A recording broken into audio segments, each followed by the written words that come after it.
छठी का छेदी।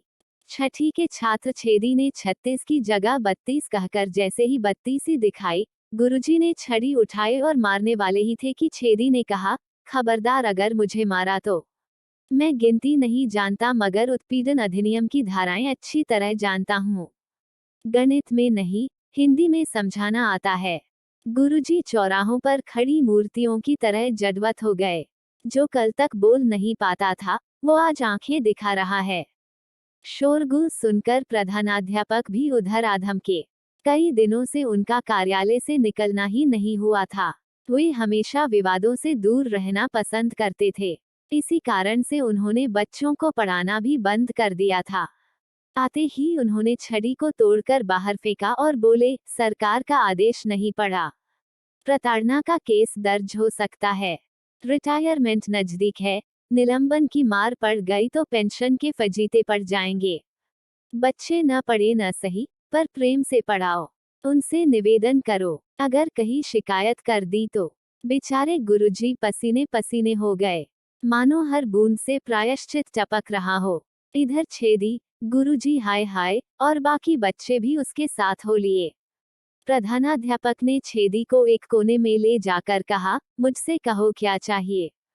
छेदी बोला, जब तक गुरुजी मुझसे माफी नहीं मांग लेते हैं, हम विद्यालय का बहिष्कार करेंगे। बताए कि शिकायत पेटी कहाँ है। समस्त स्टाफ आश्चर्यचकित और भय का वातावरण हो चुका था। छात्र जान चुके थे कि उत्तीर्ण होना उनका कानूनी अधिकार है। बड़े सर ने छेदी से कहा कि मैं उनकी तरफ से माफी मांगता हूँ, पर छेदी बोला, आप क्यों मांगोगे? जिसने किया वही माफी मांगे, मेरा अपमान हुआ है। आज गुरुजी के सामने बहुत बड़ा संकट था। जिस छेदी के बाप तक को उन्होंने दंड, दृढ़ता और अनुशासन से पढ़ाया था, आज उनकी ये तीनों शक्तियां परास्त हो चुकी थी। वे इतने भयभीत हो चुके थे कि एकांत में छेदी के पैर तक छूने को तैयार थे, लेकिन सार्वजनिक रूप से गुरुता के ग्राफ को गिराना नहीं चाहते थे। छड़ी के संग उनका मनोबल ही नहीं, परंपरा और प्रणाली भी टूट चुकी थी।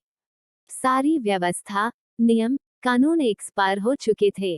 कानून क्या कहता है, अब ये बच्चों से सीखना पड़ेगा। पाठ्यक्रम में अधिकारों का वर्णन था, कर्तव्यों का पता नहीं था। अंतिम पड़ाव पर गुरु द्रोण स्वयं चक्रव्यूह में फंस जाएंगे। वे प्रण कर चुके थे कि कल से बच्चे जैसा कहेंगे, वैसा ही वे करेंगे। तभी बड़े सर उनके पास आकर बोले, मैं आपको समझ रहा हूँ। वह मान गया है और अंदर आ रहा है। उससे माफी मांग लो, समय की यही जरूरत है।